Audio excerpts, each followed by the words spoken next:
Hello, welcome back. Here I am at TVNZ amongst the satellite dishes, where 3 years ago I worked as a reporter on the political heavyweight TV show Agenda. While I was there, I specialised mainly in long hair and explosions. But what the job really taught me was how to handle a serious story when I find myself amongst one. For the Media7 election special, I spent some time in the far north with Hone Harawera, a little-known radio and television station owner. It may come as a surprise to many that Hone, who is so often characterised in the media as a firebrand radical, is a media mogul who started a country and western radio station, amongst many others. It's no secret, though. It just isn't covered. I think a lot of them think that all I've done in my life is protest, but in the last 20 years, I've dedicated most of my time to doing two things. One, knocking something down if I didn't like it. And two, building something in its place that would prove that we could do it better. We're here to see what Hone has built and if there might be any enduring political lessons. One of the reasons Hone has the mana to be MP is because of what he has accomplished. There is Te Hiku with the TV and also the 4 radio stations, and in addition to media, Hone has fostered education from rudimentary beginnings. They used to describe our kura as like the left bank of Lebanon. It was like rocks and broken concrete and everything, and that's all we had. Over 20 years, Hone has helped create Te Rangi Aniwaniwa, Ko Hangareo, Kura, Wharekura and Wānanga. Both these areas are examples of his political philosophy. The ethic behind it is simple, tino rangatiratanga. The ability to assert your sovereignty, to prove your ability to govern and to manage, and establish principles which will be valued not only by those you are in direct contact with, but hopefully others as well who see what it is that we're doing. Hone believes in the political power of media and its importance to local communities, a concern we also encountered down country in Levin. Levin, heart of the Hora Whenua, a provincial centre like many others around New Zealand. It's home to around 20,000 residents, a couple of sets of traffic lights and an award-winning local paper. But late last month, APN announced that this daily is being closed. Citing falling advertising revenue, the 115-year-old Chronicle is moving to a twice-weekly giveaway format. Journalists' jobs and advocacy will be lost. The real question is, if this area has to lose its paper, the reigning Panpa Paper of the Year, the reigning APM Paper of the Year, after 2 years of circulation growth, then what is the future for provincial journalism in New Zealand? Sometimes a media story can be about the stories you don't see in the media. New Zealand likes to advertise itself as clean, green and pure. It is also home to mega dairy company Fonterra. We often see reports on Fonterra's balance sheets and business. But do we see enough reporting on the environmental costs of hosting 4 million cows? It's not that there aren't stories out there. For example, the Waikato Times and 2 Ngātia schoolgirls have reported on water pollution by the dairy industry. But why isn't the story we're about to tell you in the mainstream media? Dairy farming is so intense, they use so much fertiliser and they have so much effluent runoff. There's a lot of it. Mike has seen fertiliser and animal effluent from farms kill off lowland Waikato lakes, like here at Lake Naroto. They're a health issue in terms of recreation, so they're not much use for recreation, not much use commercially. So, we just turn them into septic tanks, really. Do we want to do that to all our lakes? The amount of waste from, for example, dairy cattle in the Waikato region, there's over 1 million dairy cattle in the Waikato region, and that creates a fecal load equivalent to 15 million people.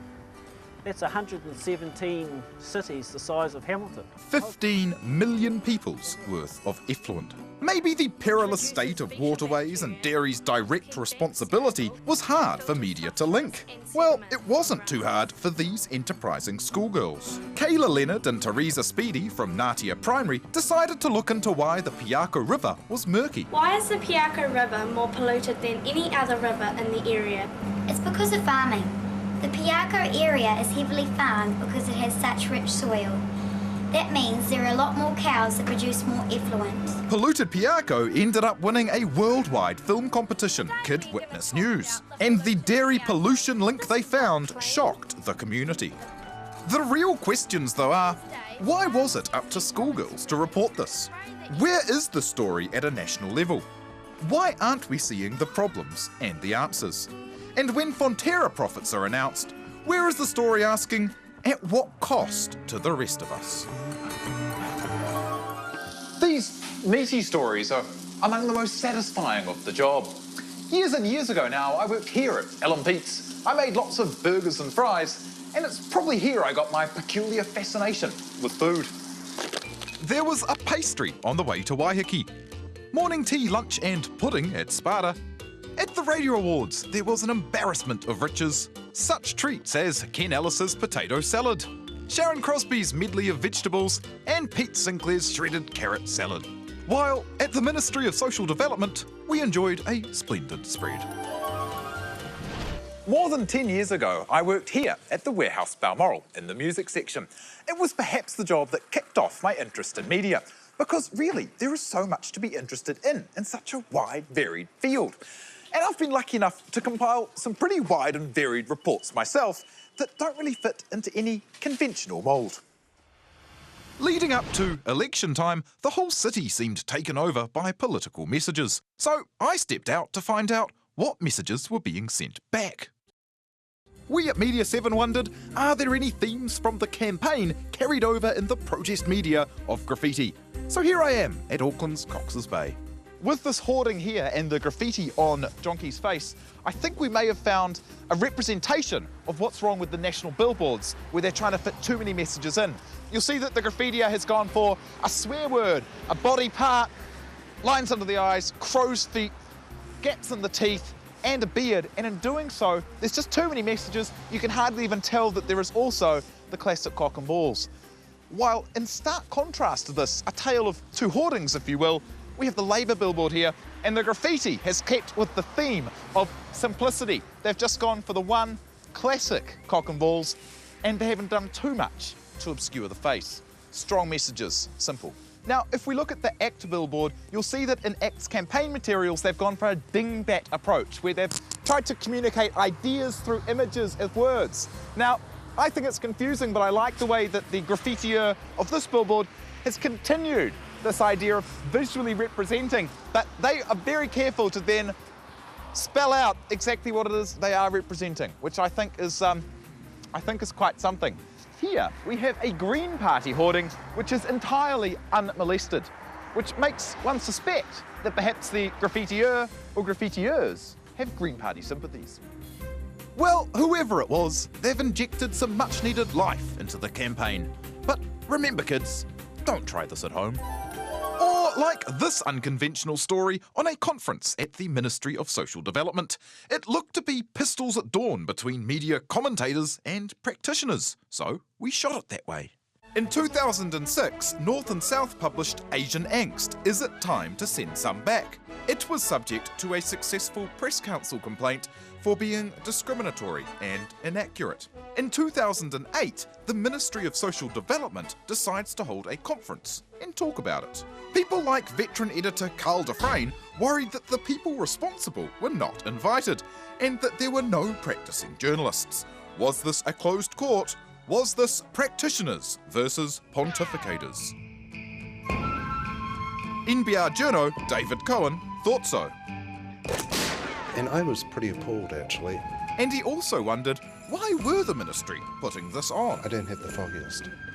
The Asian Angst author, Deborah Coddington, was bemused. What they are trying to achieve as balance in the media is not achieved by not inviting the other side of the debate. They decided to crash proceedings. But panel chair Jim Tucker got wind of this move and at the 11th hour tried to invite Deborah and did get Carl Dufresne on the panel. So, angry communities, an old article, journo noses out of joint, almost gate crashing, and a ministry, well, we're not sure what the ministry has to do with things. So what better solution than getting together for a seminar, complete with bad AV. Hello. and good refreshments. Magic stuff, though I still had trouble working out why a media dispute was being settled at a government ministry. But God only knows. A funny day. Controversy was avoided and talking really did help. Refreshments were enjoyed by all. When I was a teenager, I had a job as a telemarketer for Dare to keep kids off drugs. But the thing was that I spent most of my income on getting wasted. This was helpful though, as it's taught me that sometimes not everything is as it seems. Like on this story about new internet magazine show Media7, featuring aspiring star Robert Mary Haddock.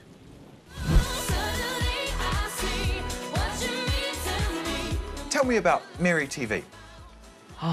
Media7 is just a chance to have fun, putting together just stupid, sometimes factual stuff. I'm going to try and find a bigger one, because we all know the bigger always is the better. We gave the story the look and feel of a famous 2020 Nikki Watson special, but we weren't quite playing it straight. I'm sure some Kiwi women think I'm a slapper. This was one of the most talked about TV shows in New Zealand's history. You can see why. Now, your breasts, Yes. are they real? Would you like to have a feel? Titillating stuff. And as to the question that everyone wants to know, Your breasts, are they real?